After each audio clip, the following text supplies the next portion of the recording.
All right, all right. Welcome, welcome. Thank you everybody for being here.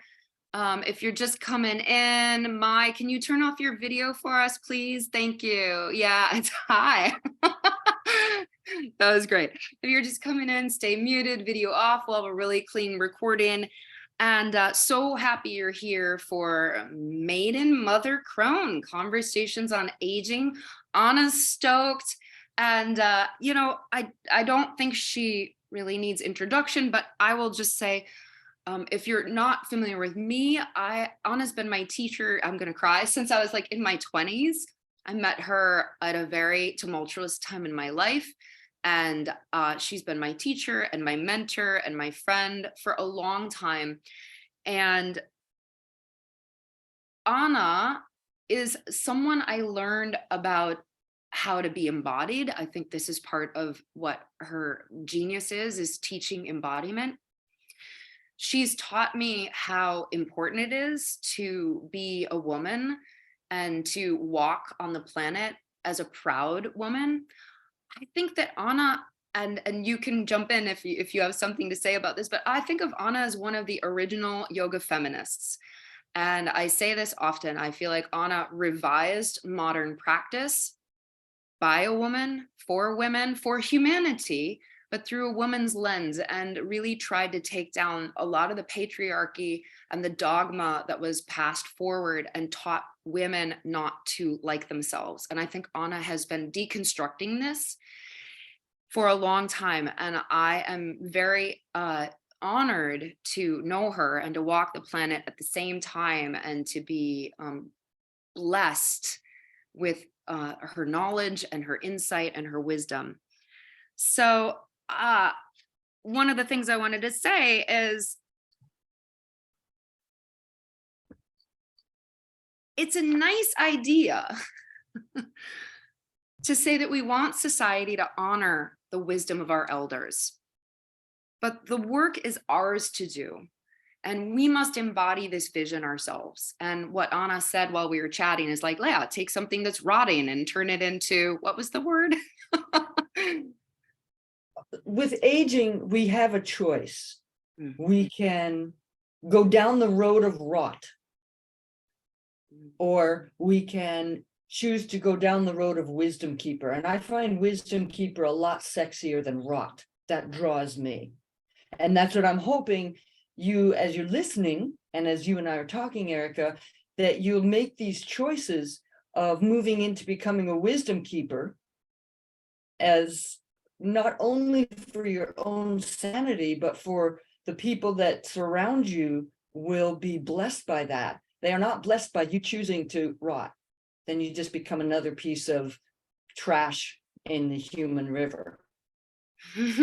Yes. That's a great opening, vivid opening.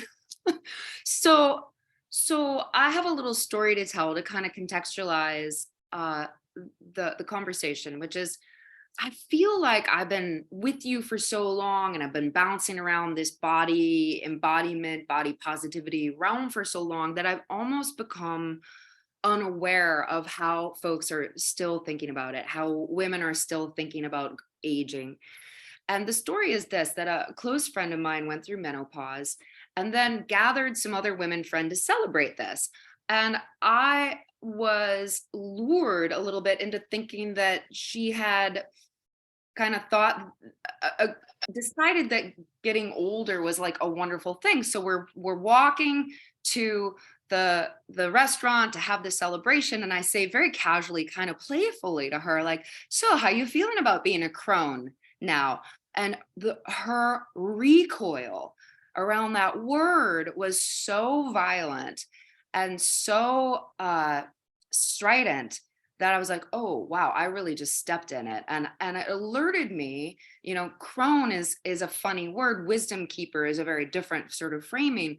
But it alerted me that we are still in a place where to be a crone is something that's like, ooh.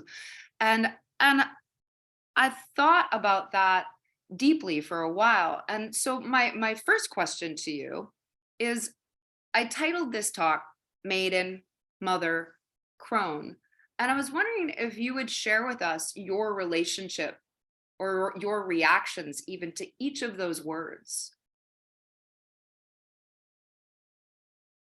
I want to go into something else first, and then I'll come to that, which is one of the mistakes I think we all make, but certainly it was in this context of your story with your friend, is assuming that she is educated in the same way you are. 100%. Therefore, Crone means something to you that she does not have the education for. It means something foul to her, like an old bag, an old useless bag at that. And yet in the traditional ways, Crone is a being to be respected, the carrier of the wisdom for the people, is a wisdom keeper. So to be aware when you're speaking with someone, they don't have the same experience as you, they haven't come to the same realizations as you, you're talking through different filters. So know that. And then when you hit a filter, it's like, how are you supposed to know all of their buttons? You never will. But when you hit a filter that curves off into like, oh my God, I'm so offended. Don't apologize for that. Just breathe, hold steady. And then you can go to say, this is what Crone means to me. Instead of, oh my God, I'm so sorry, I didn't. It's like, fuck that. You spend your whole life apologizing because of other people's prejudices, their buttons, their filters. It's like, don't apologize for being alive. That's one. So that was my piece on just that story. It's like, I find as part of truth speaking is also a part of truth listening, is allow the people you are talking to have whatever reaction they do. And then go from there. We so often try to control our listeners, especially the more intimate the relationship, we get more and more deceptive with the way we attempt to manipulate another. And what if we quit doing that? It's such a waste of energy. It's exhausting.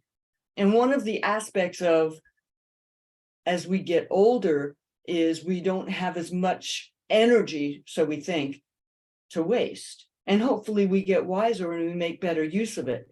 So stop trying to control the people you're talking to will be a tremendous redeployment of energy. Control freaks, put down your reins. Learn to control what's yours to control. Someone else's reaction is not yours to control. You didn't know she had a freak out about Crone. How are you supposed to know that? So all you do is you just respond to whatever comes up. And that's called a conversation. So the other question that you asked me, I've already lost it because so tell me, ask me again. Yeah, it was what I titled this talk Mother or Maiden, Mother, Crone, kind of like the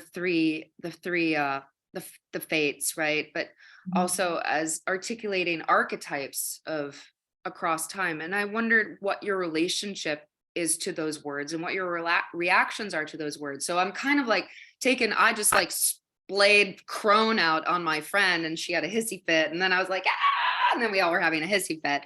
So it's like, let's like unpack these words together. And I'm interested in your reactions to them and your relationships to them and what they mean to you.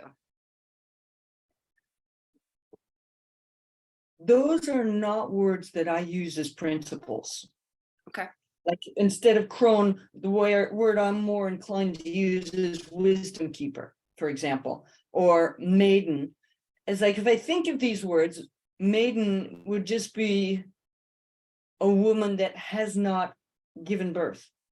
So that's a big span, but it doesn't really encompass women that are moving forward in life and not being mothers. They're doing something else in the society. So it's like I said, those aren't so much my words, but they aren't really trigger words either. For a long time, mother was a trigger word for me. It's like, I ain't your mama. Don't even think it. Because my personal life, mother was a foul thing. And now it's like learning how to ennoble that word. Just because I didn't have a personal example of it in my immediate family. With Earth is an exquisite example of Mother Earth, this planet that supports, that feeds us, but what also reflects that if we are just take, then there becomes a sickening in the relationship. So hopefully, as we move from maidens into more mature people, and maybe into mothers, and maybe into crones or wisdom keepers, we learn how to have a balance with this give and take. Because some of us yoga teachers and mothers, what we get hooked into is we're always giving, and then we get really pissy and resentful because we are emptying, because we're not taking, because we're taught about this noble sacrifice. And what I feel is like when we're always doing this sacrifice thing, one is we're really a drag to be around. Our energy is low, it's grouchy. And two is we learn how to be a sacrificial whore. And we need to mature past that, because we're doing it for external approval. And we need to mature past that. We have something of value to give. And the more we delve into what is that, and what else is there, and what else is there, and what do I need for nourishment? So there's this circular thing. Sometimes we're always going to the same person for what we think we need for nourishment, and that person may not have it. Like if I went to my beloved Jose for learning more about horses, I'm going to the wrong person. If I want to learn music, if I want to learn shamanism, if I want to learn a different view on love, that's a good person to interact with about it, but not horses. He's got nothing to say. So we have to look within our community for different ways of nourishment. Like our women friends nourish us and stimulate us and excite us in a different way than our male friends. We need both. We need root vegetables, we need leaf vegetables, we need both for nourishment. So what I find really interesting is to look at what we've been taught and what we have consciously or unconsciously taken on, and now that forms the paradigm that we act our life out in. This is the stage that we act our life out in. So whether it's that, oh, once as a woman you're past 30, you're not that useful, you know, you're not pretty, or your breasts are sagging, or you got stretch marks, or whatever it is. And then once you've had a baby, then you're another thing. And then once you're no longer able to have babies and you're in the menopause phase, then you're another thing. And it's like to really look at these labels. And do you really want to own those? I personally don't want to own any label someone else has put on me. But I also want to see what ones I've taken on, because I wasn't even aware of it. It's like a societal label.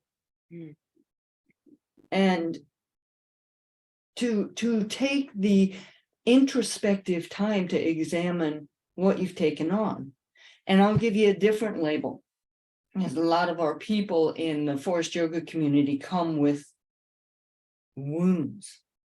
And I remember one woman saying to me, like, oh, you know, I'm always going to be this way, you know, a rape victim, and this and that and this. And it's like, do you know that every cell in your body regenerates from a few days to 7 years? So if you give your cells different input, you form differently inside. So whatever part of your body was grabbed and scarred and damaged, if you give different energy to that area, you reform and eventually shed the damage.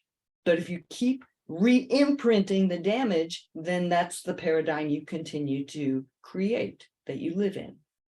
I find that fascinating, how to work with our cellular regeneration with our own evolution in mind. So we're rejecting Maiden, Mother, Crone. No, you don't have to, but it's just not words that I have a deep connection or use of. What are some words that are more connecting to you or useful to you?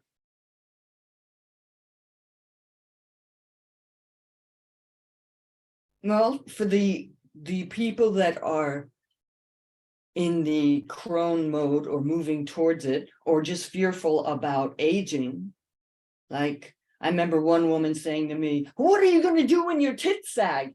And it's like, you know, that just never became an issue of concern for me, because that's not really how I prove my worth, is whether or not my breasts are perky. I mean, it was just such a weird way of trying to manipulate me into recognizing her viewpoint. But Oh, it was an interesting thing. It's like, we are taught, we as women, for the most part, are still taught is our worth has to do with our looks, and still whether or not we can produce children. And this is old paradigms. And producing a child is a sacred act. It is. But that's not all of who we are. And some of us are not mothers. We're something else. So that's why I hesitate to step into a box of, well, if I'm not a maiden and I'm not a mother, then am I a crone? It's like, well, do you really want those labels? no. And I mean, a lot of it, I titled it in part because it's kind of like a standard sort of label. And I think that what we're doing is redesigning the labels, is like choosing archetypes or choosing roles. I mean, one of the things that I think is so precious about this time is that we are able, I think, as women, for the first time in generations, to choose our own identities very clearly, and then to walk in that way. And I have more to say about that later, but what I wanted to ask you, really zeroing in on this wise elder thing, is what are steps that you're taking to honor your elders with respect to the wise woman that you already are and are becoming more deeply? Like if if honoring and becoming the wise women involves honoring those that were before us, or creating a paradigm of honoring that includes other people and us, like what do you do personally to make that alive within you?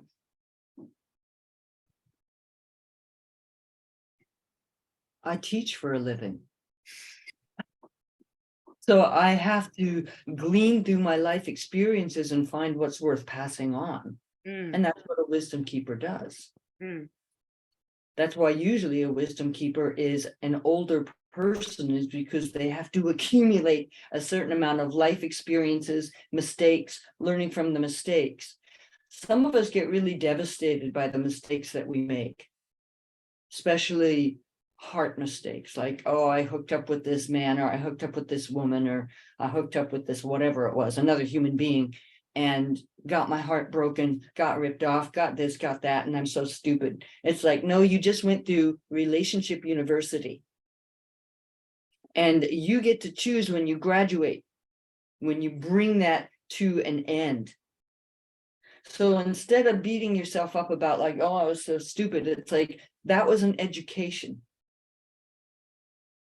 And now you bring that wisdom forward, but you don't need to bring the damage forward. Like, I'll never love another man, or I'll never love another woman, or I'll never love another transgender, or whatever, because of this experience. It's like, there's a more intelligent way of dealing with it, to open your eyes more. Like, how did I get conned here? How did I get fooled?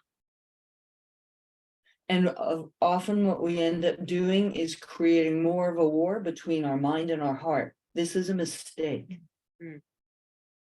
We need not only our mind and our heart to be in alliance, we need to bring into alliance each of our wisdom centers, because inside in our chakras, That is our council of elders. That is our wisdom council.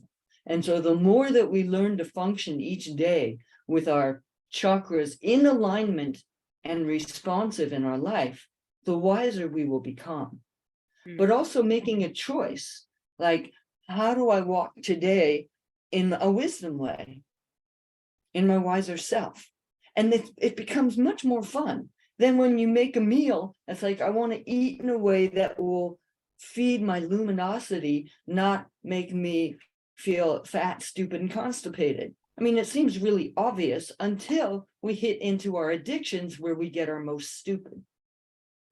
We get stupid around our addictions. We get blind. We can't hear or see what we're doing. And we don't want anyone else to comment on it either. And so to recognize that resistance and relax around it and find out, well, what happens if I let in new information?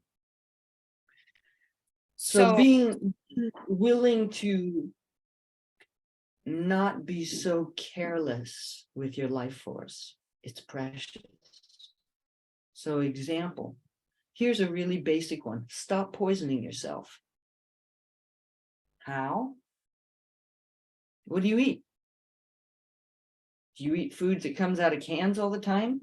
Do you eat junk food? Do you eat fast food? Do you eat sugar? These are things that you could cut out. Once in a while, you need to eat something out of a jar, out of a can, but make it less and make your food intake more fresh foods. Because if you want to build your luminosity to be a bright spirit, then you need to eat food that has prana in it. And if it's been sitting in a can, it doesn't have prana in it. It's aged food. Yeah. You know, I consider that sort of stuff emergency rations. Yeah. And emergency rations are good, but don't live on it daily. Don't be so lazy that you need to live out of cans and jars.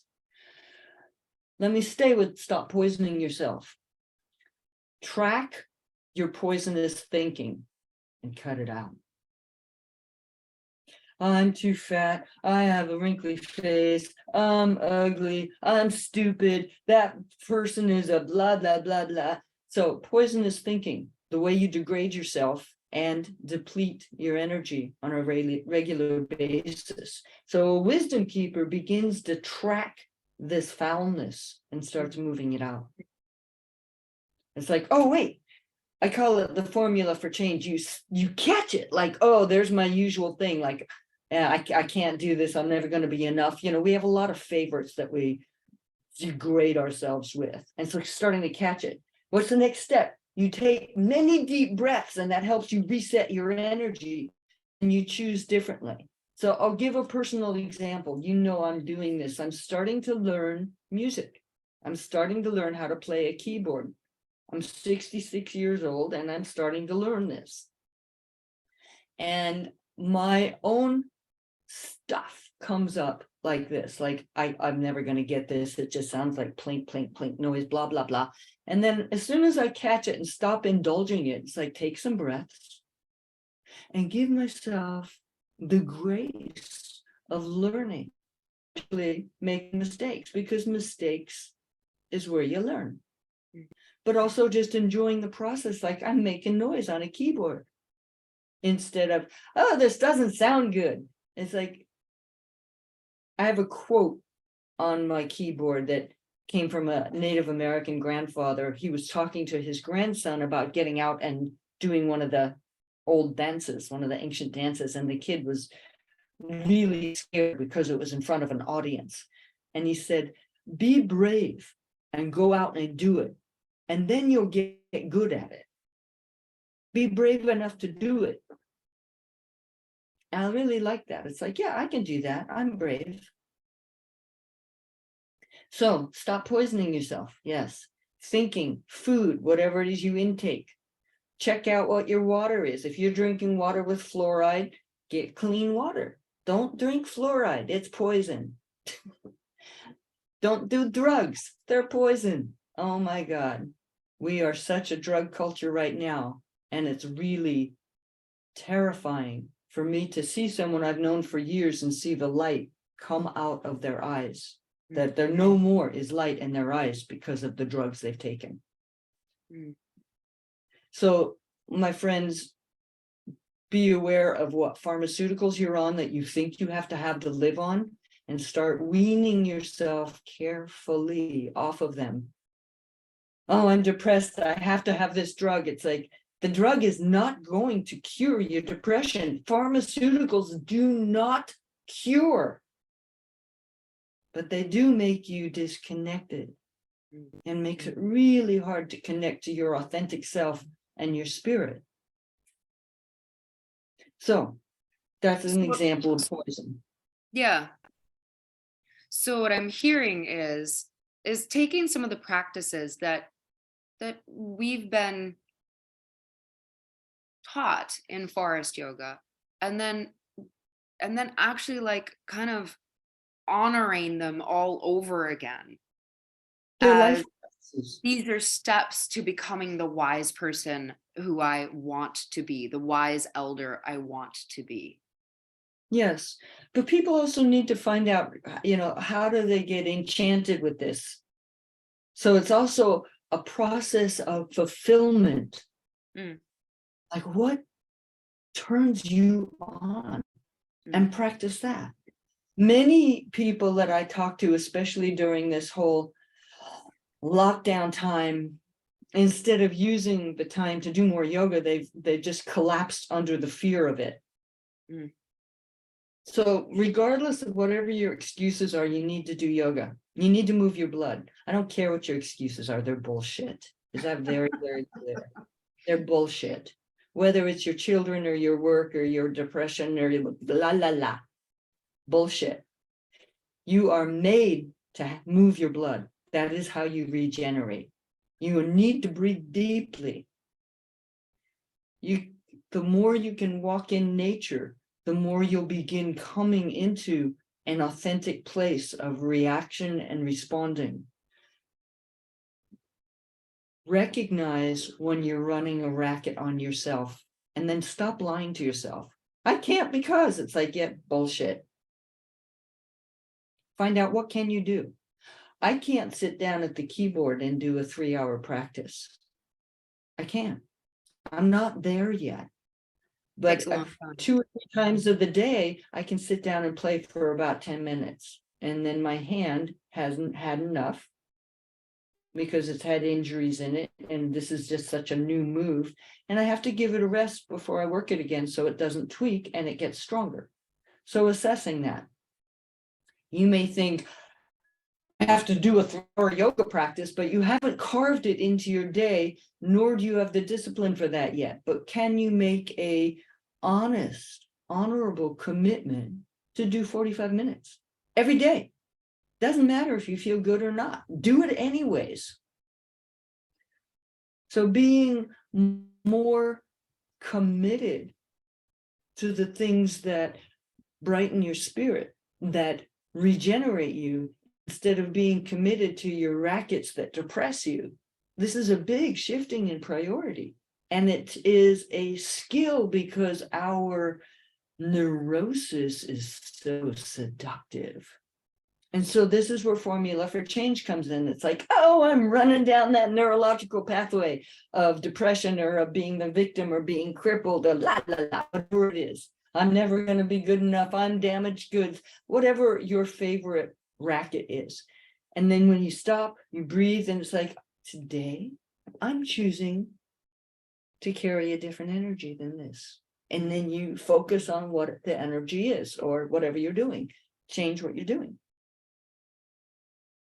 You don't have to indulge this stuff.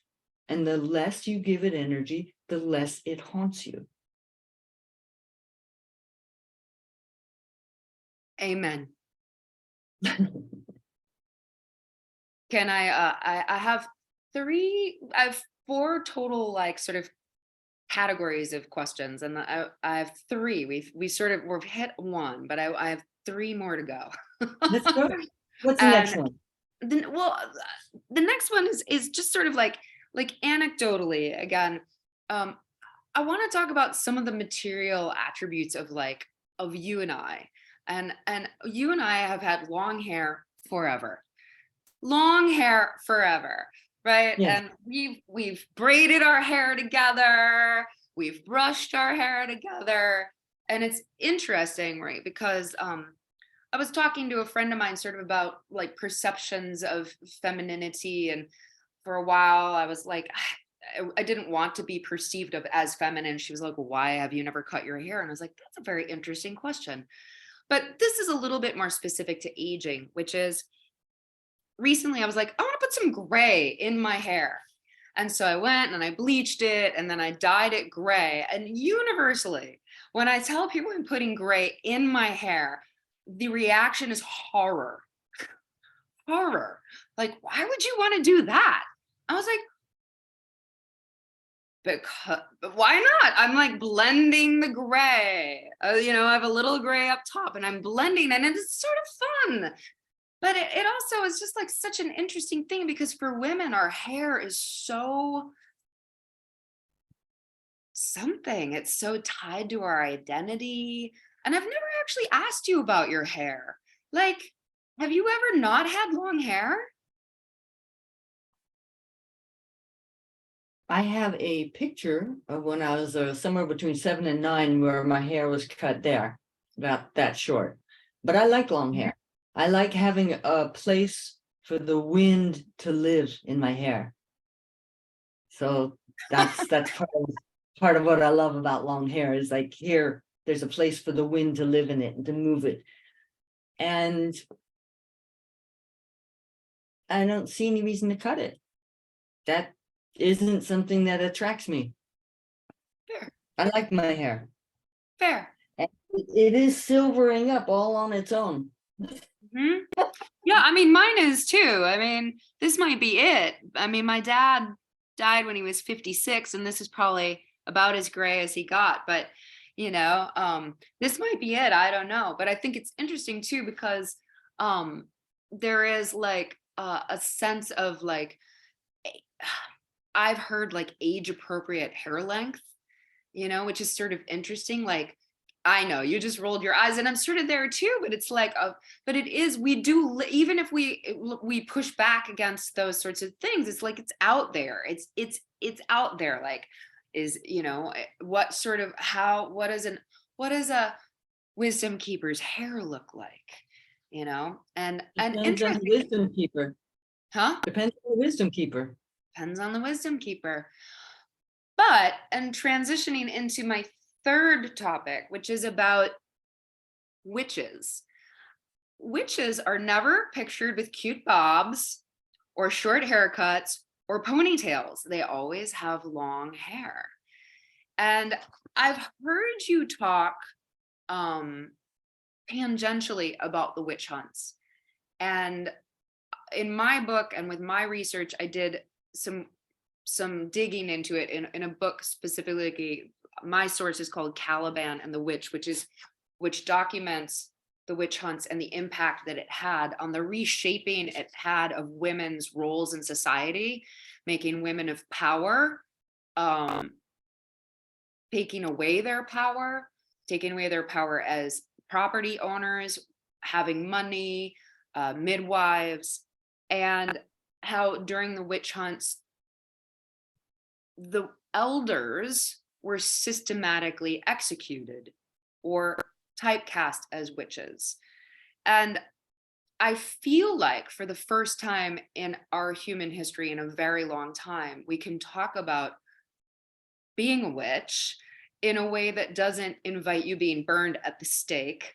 And we have a new framework for that. But I just wanted to invite you to talk about the witch hunts and how that reframed being an old woman as something frightening, scary, to be executed.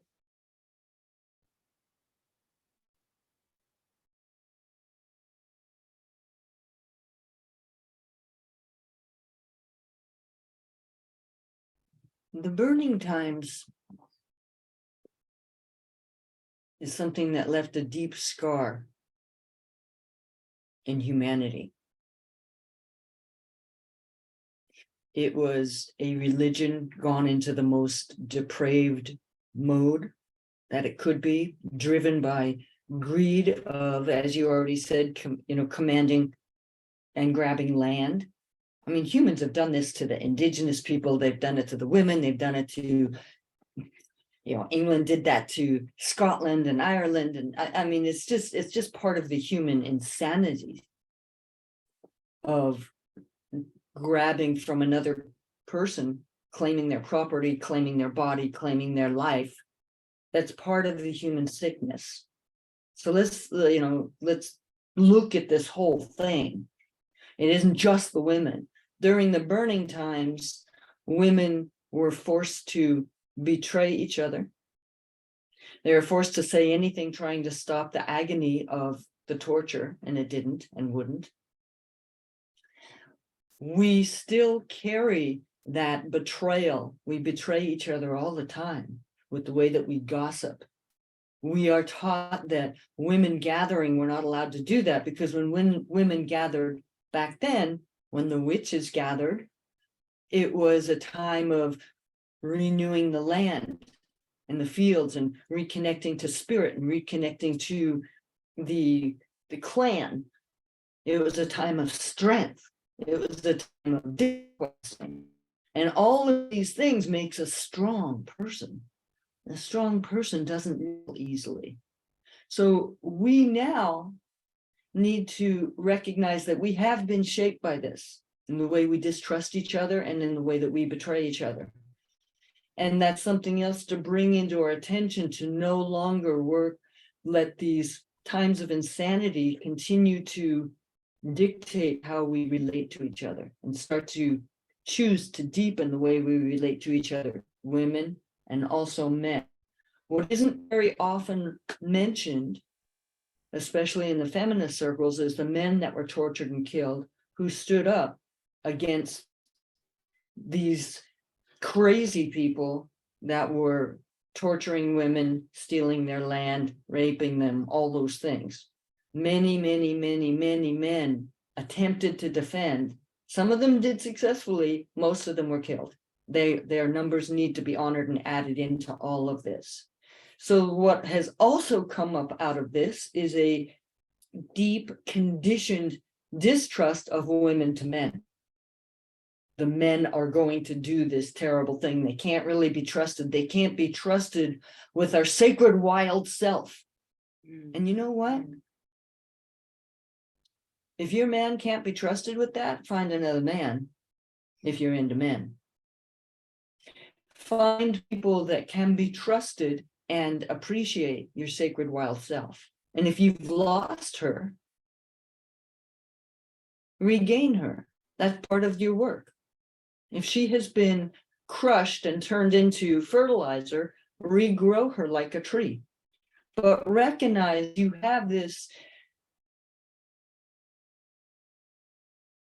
conditioning that has shaped you through the ages, whether you wanted it or not. And so as soon as you turn the spotlight of your intelligence on it, then you can bring choice into whether or not you want to follow that conditioning or do something different.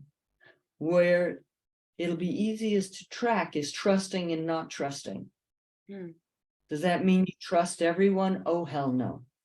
No, it means you bring discernment and intelligence and your intuition into your relationships. And then if somebody does something skanky to you, do you then shut them out of your life? No, you have the courage to say, hey, this was outside of integrity.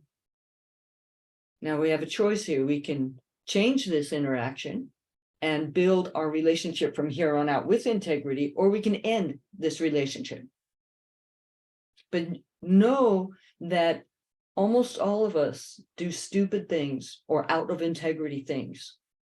And so that doesn't mean we need to be lobotomized or killed or have our hands cut off. We need to recognize it and then make a wiser choice. This is what a wisdom keeper does, makes wiser choices. And it's so much more fun because you start to earn your self-respect. You have to earn self-respect. And I hear people blathering off about, oh, I'm perfect how I am. It's like, why are you lying to yourself? That's a lie. Stop it. I have to love myself first before I can love anyone else. It's like, well, maybe it'll go that way. Are you really that much in control of love? Can you learn how to love? How often during the day do you decide my intent today is to actually generate love? That's been one of my ongoing intents and challenges, because love is something that I had to hunt. I didn't know what it was. And I really wanted to know if it was just some romantic nonsense or if it was real. And I still find that love is not an automatic occurrence. It is something that can be called up. Like, I want to generate love somehow today. So today I'm doing it with you and with our listeners. It's like, for real. I mean, this is my loving gesture, is to talk about some of the things that I found to be treasures in my life and sharing them. Thank you so much. Yeah.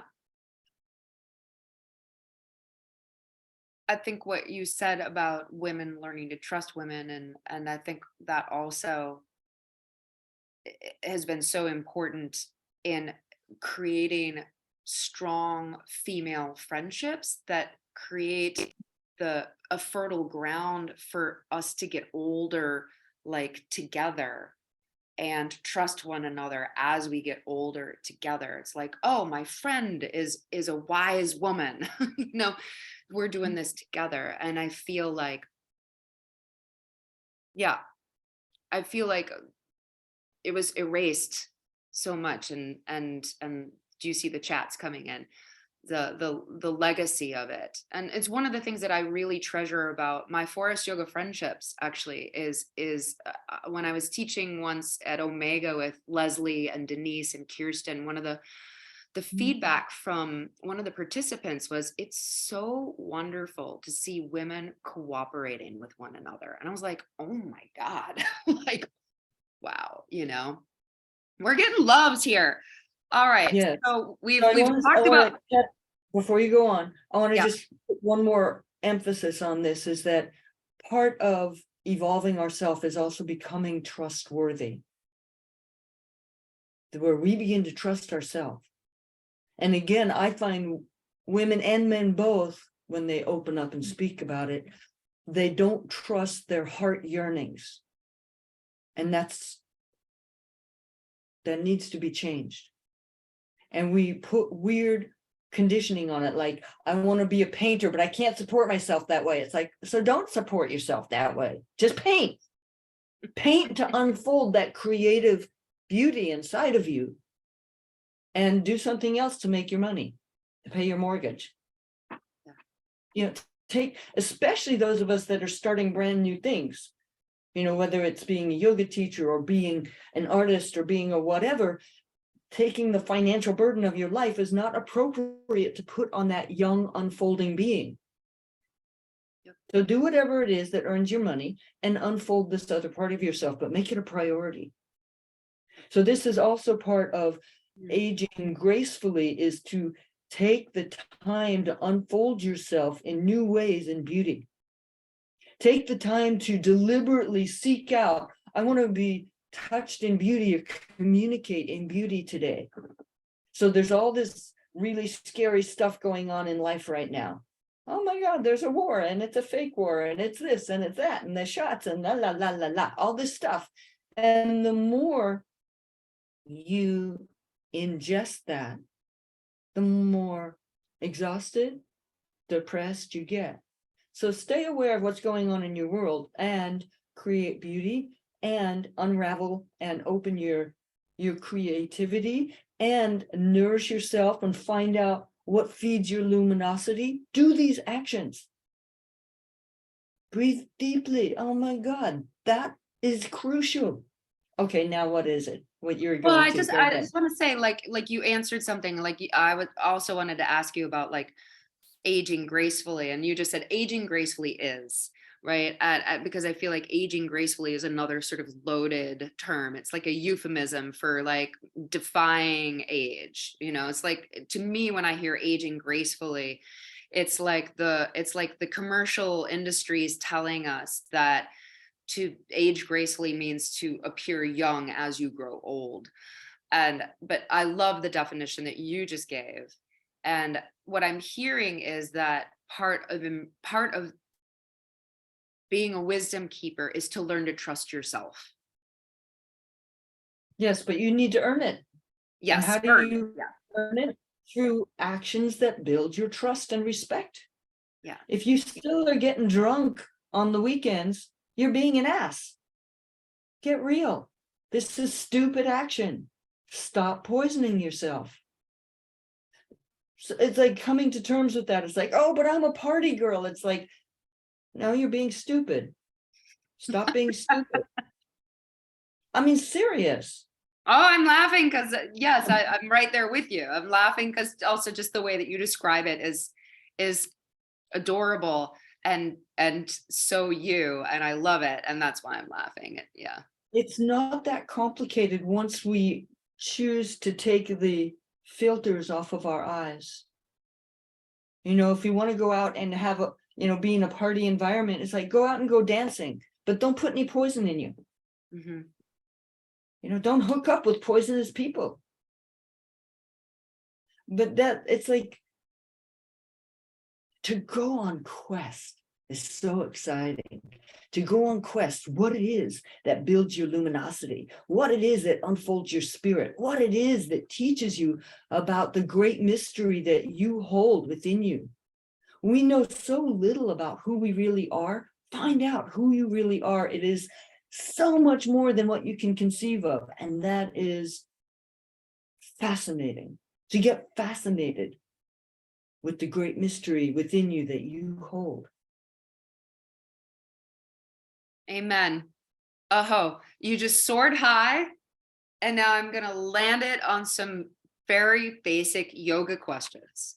Is that okay? Okay. Sure. So, on the topic of aging and conversations about aging, when you were learning yoga, what were the views about how yoga affects the body over time? Oh, that it helps it. So one of the things I really enjoy about some of the traditions in yoga is age is measured by your spine. Not the wrinkles on your face, or how much hair you have or don't have, or the colors in it, but does your spine bend? And I like that. It's like, work on being supple and flexible, especially in your mind, and your aging process will not be what society teaches you. It will be something else, something much more interesting. And does that mean like people can't play with their hair color? It's like, you want to play with your hair color? Go ahead. For me, it's like, I'm just very curious about how my hair is going to silver up and all the different layers. And that's curious. For a friend of mine, I remember she saying, it's like, I think the world needs more color. And she had scarlet and green and turquoise in her hair. Very amusing. It's like, does that mean she's not a wisdom keeper? No, she's someone that colors her hair. So what? You cut your hair, you don't cut your hair. So what? That's not the point. That's the trappings. That's the adornment, which is fun. Women love to adorn themselves. So do some men. So with aging gracefully, it's like, what will ennoble you to you? What will make your presence in your community or in your family a gift? So if you're sitting and whining about your constipation and going to your doctor and the archetypal whinging old person, right? It's like, how is that ennobling you or your community? It's not. And what's really gorgeous is that as we get older, we have more to offer, not less. We have more to offer. But it's up to us to quest for, what is it that we have that is a delight to give? not having to give our lifeblood so that we once again turn into a sacrificial whore. Because if we give, we also need to learn how to take. This is what, just like an inhale and an exhale, we have to learn both. So when somebody says, Erica, you have beautiful hair, and you shun it, it's like, Erica, you have beautiful hair. Take that in. I enjoy looking at your hair. I enjoy looking at your beauty. It's something that lights up my heart. Oh. So you just take it in. And this is part of our give and take. These are part of the things that we need to learn to communicate. It's to communicate in a way that touches the person we're talking to, or allowing ourselves to be touched by what the person is saying to us. Like, how many times a day do you remember, like, oh yeah, let me take the shields off my heart so I can actually feel the people I'm talking to, or feel this forest, these trees, I can feel them. Or am I just going around unconscious with that shield on my heart, so I don't feel much of anything other than the la la la, rah rah rah, the grumbling going on in my mind? I want to be something greater than just the recycling of my mental files. Thank you. I have more questions about yoga and you. Women going through menopause have like a host of experiences, ones which I myself am not really that familiar with yet. What experiences have you had with periomenopause and menopause, and how has your yoga practice been helpful in navigating them? Well, one is I learned a long time ago to enjoy sweating, way before menopause. Oh, So yeah. sweating wasn't this big traumatic thing. As I learned to study the intelligence of the body, now let me backtrack a little. I also learned sweating is a necessary way of the body cleaning itself. And so to sweat every day helps the body clean itself, helps the blood clean itself, helps the skin, the organs, everything. That's how we're designed. So when the hot flashes were coming, I like to think of them as power surges, instead of like, oh, how inconvenient this is. Now, recognize part of this idiocy around hot flashes that we carry is women aren't supposed to sweat. You know, put your deodorant on, and it's like, women sweat. We sweat. We're supposed to sweat. That's part of our cleaning and renewing process. So when the sweating would start, the menopausal sweating, instead of resisting it and getting in a panic about it or going into shame about it, I would find something useful to do with it. Like, what do I need to sweat out? Maybe my crappy attitude about sweating. Or how can I use this purging that's going on right now to move some old trash out? And what I want to say to folks that are coming into menopause or going through it is menopause is to help clean you. We've had a lifetime of accumulating gunk, and maybe in your life you've learned how to dump that on a regular basis through yoga, through diet, through fasting, or maybe not. But the menopause is to help you clean out so that as you go into being older, you aren't poisoned by this stuff sitting inside of you. So stop fighting it. It's for your benefit. It's kind of like fighting having a cold. Having a cold is to move muck out of you. That's the body's intelligence working. It's to heal you. This is a healing mechanism that comes on at a certain age so that we can be healthy elders. Stop fighting with it. Understand the deep intelligence of this coming in when it does. I've heard many people say, like, oh, ever since, I've gotten older, I can't do this pose, I can't do this practice, I have to like do everything much easier. And it's like, no, do it smarter. Mhm. So people said to me, I was on an interview one time and she said, oh, back when you were doing handstands, and it was like, I did handstands this morning. What do you mean back when I was doing handstands? When I was 20 years younger, I do them every day. Every day. So I do back bends every third day or so. I do yoga every day. Each day, I use my yoga to reset inside of me. There are days that I can be stiffer, I can be tired, and I adjust my yoga according to what that is, but also according to what I want. So if I'm being sluggish, instead of going into a sluggish practice, I may need to start slower, but then I'm going to change up the poses that what's going to move the sluggishness out. A lot of jumps, a lot, like B series into different poses and inversions and things that, get my blood moving is what will move sluggishness out, not laying around. Not laying around. Sorry, that's just not how we work. So we need to, as people getting older, we need to really accumulate this wisdom in how we look at our fitness level, our health level, and the excuses that we bought into in our younger days need to no longer be acceptable. This is part of becoming a wisdom keeper. I can't do my yoga because. It's like, when are you going to stop lying to yourself and start prioritizing what's going to make you healthy? And when you get healthy, a whole nother possibility of being in this world opens in your mind.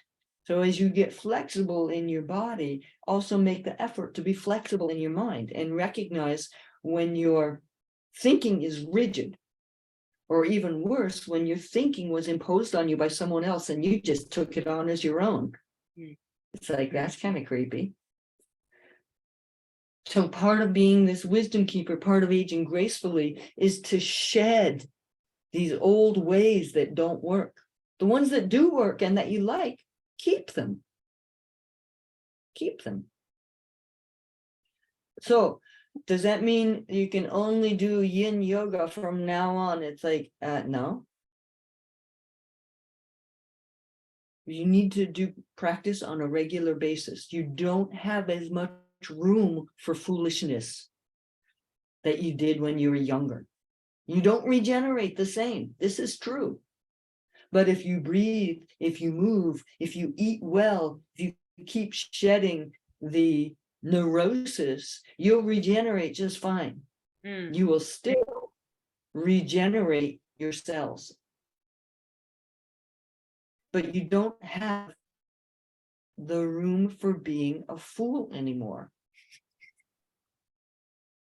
And that's sort of what I was hearing when you're like, hey, like, don't party on the weekend. It's almost like there's like a foolishness that comes along with that. And sometimes I wonder if people, because youth is so prized, if they just bring those dumb behaviors forward with them as they grow older, and it's like, it just doesn't work anymore.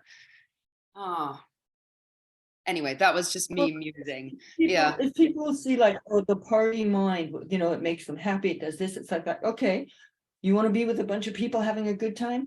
Great, go dance. Go do something that moves your blood, but don't smoke, snort, drink. Don't poison yourself in an attempt to have a good time. Have a good time that in a way that brightens you, that nourishes you, that strengthens you, not that sickens you. Yeah. Marta said, have to go, work calls. This has been amazing. Hugely grateful. And I wanted to, we've been on for about an hour, and I want to invite you. I have two things left. I want to invite you, Anna. Is there anything that I didn't really cover that you feel is really essential to this topic? Why don't we go into your two questions, and that might get covered there. Let's just do that. Yeah, that was the first one. But the second one was this: if you, with your wise elder self, looked back at a younger version of yourself and told them something, like, what would be the advice that this wise version of you would give A younger version of you. You know, I do that actually a lot. Okay. I time travel. Uh-huh. Okay, breathe. Some of you just like went, I don't get that. Or now I just invalidated everything I've said. It's like, guess what? The world is more mysterious than you know. Some of us learn how to do these things. I have, in ceremony, sometimes just in a thought, sent energy like a lifeline to my younger self, depending on whichever one happens to pop up. Like it could be the child entrapped in fear and abuse, saying, you must live. There's something worth living for. You've got to live through this. Hang on. There will be love. There will be adventure. There will be wilderness. There will be travel in your life. Hang on. This bad period will pass. So I have done that many times, because when I look back, I don't know how my younger one lived through what she lived through. I send that honor and respect to that young person, and also to the teenager, and also to the young woman who was striving forward with no faith, but doing it anyways. Pretty amazing. And just sending honor and respect. I keep going. And yes, you're going to make mistakes, especially in love. You're going to make mistakes. It's all right. Keep going, keep learning. Don't let your past experiences shut you down to a new experience. Like, oh, I had love and this one betrayed me or died or whatever, and I can't ever love again. That's like saying you ate a meal and you got food poisoning and you puked your guts out, and so you can't ever eat again. Just choose your foods wisely. Give it a good sniff. Make sure it's not poisonous. Sniff the energy field of the person you're wanting to get intimate with, and make sure you can deal with whatever their foibles are. Or are they toxic? Are you doing your old toxic relationship stuff? So I do send back lifelines to my younger self. And sometimes my younger self comes forward. Like sometimes Annie, the horse girl, comes forward and teaches me how to barge through something and how to do it without fear, because with a horse that's acting out, if it smells the stink of your fear, you are in trouble. Because then they get really weird when you stink of fear. Because that means danger to them, and therefore they'll respond in a fear-based, dangerous way. So I can learn from that young one how she learned how to control her fear and not let it come through the pores. Very useful thing, because when you deal with animals, they react very honestly to that. Us humans, even with our duller senses, we react to it too without even knowing. So we need to change our relationship to fear and work with it more intelligently. Like when we get fearful, start breathing deeply, get very alert, because our fear is also a wake up, like, hey, this could be precarious, and walk forward into the direction that is most useful at that moment. Like one of the things I found in relationship, because relationship I found to be really challenging for me, is when my stuff would come up, my fear would come up, is actually say it like, wow, what we're talking fear. And all of a sudden the whole paradigm of armoring myself against who I was talking to would fall apart, and I could have a refresh moment, instead of getting more and more disconnected because of something that was said, like that whole spin-off about the crone, right? And it's like, whoa, this was a trigger word. Let's take some breaths and examine this, because how fascinating is that? We both have a spin-off on it. So it's like learning how to have that sort of gentle, honest compassion. And that will help you learn with yourself and with others. So please hear me. I'm not saying, oh, I forgive my abusers. I am not saying that. But maybe what you can do is look with a wise eye on the foolish, hurtful things that you've done and say, I understand how this pattern played out until I finally got leverage to stop it. And that's what's important to focus on. I finally got leverage to stop the drug abuse or the sex maniac or the whatever it is. Instead of punishing yourself for, oh, I was like an alcoholic for so long and it was so stupid. It's like, stop it. That actually won't help you. Right. But recognizing when you're doing hurtful things and stopping. You may not know what to do, but stop that. Breathe. That's a good step. Yeah. And then to conclude, is there anything that you're really looking forward to about getting older these days? Yeah, we're about to go on tour. Oh yeah, let's talk about that. Great We segue. have a Anna. US tour. Yeah, Yeah. we have a US tour going up. So we're excited about that because we're going to be driving around the country. So from, let's see, it's May and June, we've got 6 different places that we're going to. And what you can look at www.forrest2rs.yoga and see our schedule. So we're doing a US tour and we're doing a European tour around August, I believe, is when we start the European tour. And we're going to some amazing places like Barcelona, Vienna, Athens, Berlin, St. Moritz. I mean, we're just going to some exquisite places on the planet and where humans have built beautifully, and very excited about that. So I just put the tour schedule into the chat. So if you want to click on the tour schedule and open it up in a browser to examine later, that'd be great. And also when I send the recording out, I'll put it in the email. So if you are like, gotta run to work or whatever, that would be, it'll come at you again. Yeah. And so go get more of Ana in person doing working her magic. I have to say, I am so honored and privileged to know you, Ana. You are a true genius. And when I talk about your teaching to people, I'm like, this woman is a genius. Her craft, her message, her teaching is on par with no one else. And it's like, what an honor to know a genius. So thank you so much. And I see, yeah, we're wrapping up and people are hopping off. And if there's any final words you want to say, Ana, say them now. And otherwise, we'll see you on the road. Yeah, I do want to say this is really important to me, is to learn to love and to run that through your bloodstream, through your cell tissue every day, at least for a few minutes. And, if you can join us on the road, it's my genius woven together with Jose's genius, and Yes. What this beauty of our twin flame nature is, which is something that I am still learning to articulate, but it is awesome. I'm so proud of the work that we do together.